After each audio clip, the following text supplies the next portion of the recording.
O Homem Integral, capítulo 7, Planificação Interior, Manutenção de Propósitos. O homem é um ser muito complexo, somatório das suas experiências passadas, tem no inconsciente um completo arquivo da raça, da cultura, das tradições que lhe influem no comportamento. Por outro lado, a educação, os hábitos, os fenômenos psicológicos e fisiológicos estão a alterá-lo a cada momento.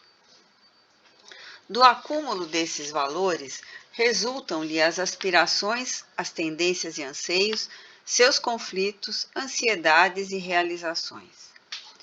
O inconsciente, como efeito, está sempre a ditar-lhe o que fazer e o que não realizar, inclinando-o numa ou noutra direção.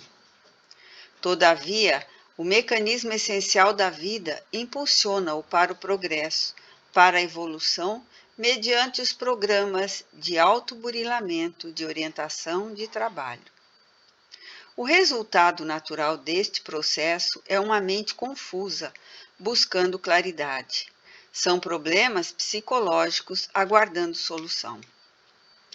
Torna-se-lhe imperiosa a adoção de propósitos para saber o motivo da confusão mental e entender os problemas antes que tentar solucioná-los superficialmente, deixando em aberto novas dificuldades deles decorrentes.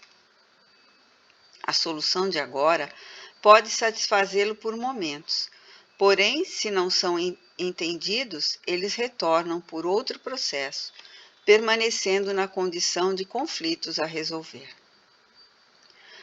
Para que se mantenha o propósito de entendimento de si mesmo e da vida, faz-se necessário um percebimento integral de cada fato, sem julgamento, sem compaixão, sem acusação. Examiná-lo com imparcialidade na sua condição de fato que é, com uma mente inocente, sem passado, sem futuro, apenas presente. Mediante uma honesta compreensão, é a forma segura de o entender. Portanto, de o perceber e digeri-lo convenientemente, sem dar margem a novos comprometimentos.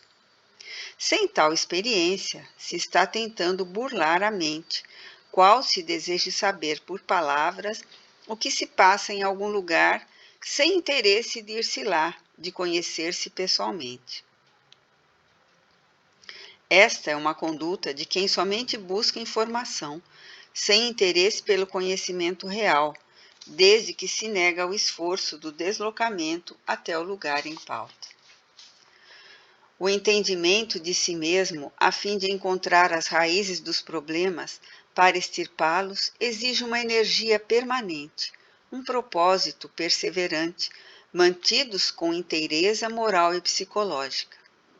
Em caso contrário, desejam-se apenas informações verbais, sem mais profundas consequências. Todos os problemas existentes no homem dele mesmo procedem, das suas complexidades, da denominação do seu ego. Normalmente, em razão do próprio passado, as tentativas de manter os propósitos de autoconhecimento, sem acumulação de dados especulativos, mas de real identificação de si mesmo, redundam em insucesso pela falta de perseverança, pelo desânimo diante das dificuldades do começo da empresa e pelo desinteresse de libertar-se dos conflitos. O homem se queixa que o autoconhecimento exige despesa de energia em face do desgaste que o esforço provoca. Talvez não seja necessária uma luta como a que se trava em outras atividades. A manutenção dos conflitos produz muito mais consumpção de forças. Basta uma atitude de desvalorização dos problemas, como quem deixa cair um fardo simples, em vez de empenhar-se por atirá-lo fora. A manutenção dos propósitos de renovação e de autoaprimoramento é resultado de uma aceitação normal e de todo momento da necessidade de autodescobrir-se, morrendo para as constrições e ansiedades, os medos e rotinas do cotidiano. Desta ação consciente de que se impregna o homem, se planifica interiormente, sem neurose ou outros quaisquer fenômenos psicóticos, perturbadores da personalidade e da vida. Leis kármicas e felicidade. Nas experiências psicológicas de amadurecimento da personalidade na busca da plenitude, a incerteza é indispensável, pois que ela fomenta o crescimento, o progresso, significando insatisfação pelo já conseguido. A certeza significaria, neste sentido, a cessação de motivos e experiências, que são sempre renovadores, facultando a ampliação dos horizontes do ser e da vida. Graças à incerteza, que não representa a falta de fé, os erros são mais facilmente reparáveis e os êxitos mais significativos. Ela ajuda na libertação, pois que a presença do apego no sentimento gera a dor, a angústia. Este último, que funciona como posse, algumas vezes como sensação de segurança e proteção, noutras ocasiões, desperta o medo da perda, da solidão, do abandono. A verdadeira solidão, a mente estar livre, descomprometida, observando sem discutir, sem julgar, é um estado de virtude. Nem memória conflitante do passado, nem desespero pelo futuro não delineado, geradora de energia, de coragem. Normalmente, o medo da solidão é o fantasma do estar sozinho, sem ninguém, a quem submeter ou a quem submeter-se. A insegurança, porque se está a sós, assusta, como se a presença de outra pessoa pudesse evitar os fenômenos automáticos de transformação interna do ser, fisiológica e psicologicamente, impedindo os acontecimentos desagradáveis ou a morte. É necessário que o homem aprenda a viver com a sua solidão.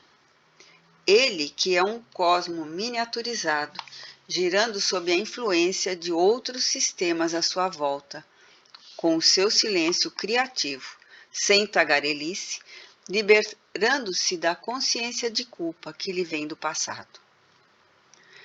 Destinado à liberdade plena, encontra-se encurralado pelas lembranças arquivadas nos painéis do inconsciente, sua memória perispiritual, que lhe põe algemas em forma de ansiedade, de fobias, de conflitos.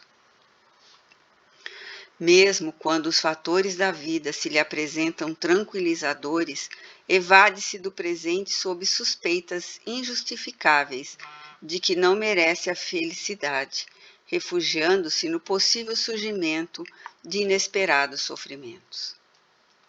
A felicidade relativa é possível e se encontra ao alcance de todos os indivíduos, desde que haja neles a aceitação dos acontecimentos, conforme se apresentam. Nem exigências de sonhos fantásticos que não se corporificam em realidade, tampouco o hábito pessimista de mesclar a luz da alegria com as sombras densas dos desajustes emocionais. As heranças do passado espiritual ressumam em manifestações kármicas que devem ser enfrentadas naturalmente por fazerem parte da vida, elementos essenciais que são constitutivos da existência. Como decorrência de uma vida anterior dissoluta, surgem os conflitos, as castrações, os tormentos atuais da mesma forma, como efeito do uso adequado das funções se apresentam as bênçãos de plenificação. As leis kármicas, que são o resultado das ações meritórias ou comprometedoras de cada indivíduo, geram na economia evolutiva de cada um efeitos correspondentes, estabelecendo a ponderabilidade da divina justiça, presente em todos os fenômenos da natureza e da criação. O fatalismo kármico da evolução é a felicidade humana, quando o ser, depurado e livre, sentir-se perfeitamente integrado na consciência cósmica. A sua marcha, embora as aparências dissonantes de alegria e tristeza, de saúde e doença, está em cursa no processo das conquistas que lhe cumpre realizar, passo a passo, com dignidade e com iguais condições delegadas aos seus semelhantes, sem protecionismo vis ou punições cerceadoras indevidas, que formaram os arquétipos de privilégio e recusa latentes em muitos. A resolução para ser feliz rompe as amarras de um karma negativo, em face do ensejo de conquistar mérito através das ações benéficas e construtivas, objetivando a si mesmo, o próximo e a sociedade. Nenhum impedimento na vida à felicidade. Uma resignação dinâmica ante o infortúnio, a naturalidade para enfrentar o insucesso, negando-se a que interfira no estado de bem-estar íntimo, que independe de fatores externos, realiza a primeira fase do estágio feliz. O amadurecimento psicológico, a visão correta e otimista da existência são essenciais para adquirir-se a felicidade possível.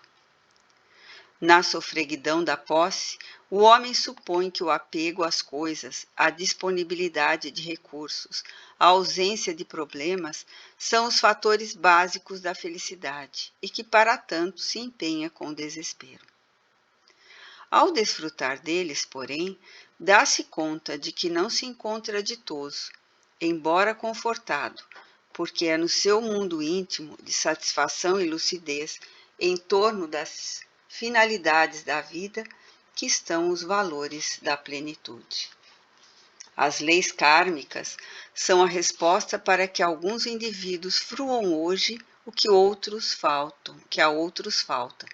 Ao mesmo tempo, são a esperança para aqueles que lutam e anelam, acenando-lhes a possibilidade próxima da aquisição dos elementos que felicitam. Idear a felicidade sem apego e insistir para consegui-la, trabalhar as aspirações íntimas, harmonizando-as com os limites do equilíbrio, digerir as ocorrências desagradáveis como parte do processo, manter-se vigilante sem tensões nem receios, e se dará o amadurecimento psicológico liberativo dos karmas de insucesso, abrindo espaço para o autoencontro, a paz plenificadora.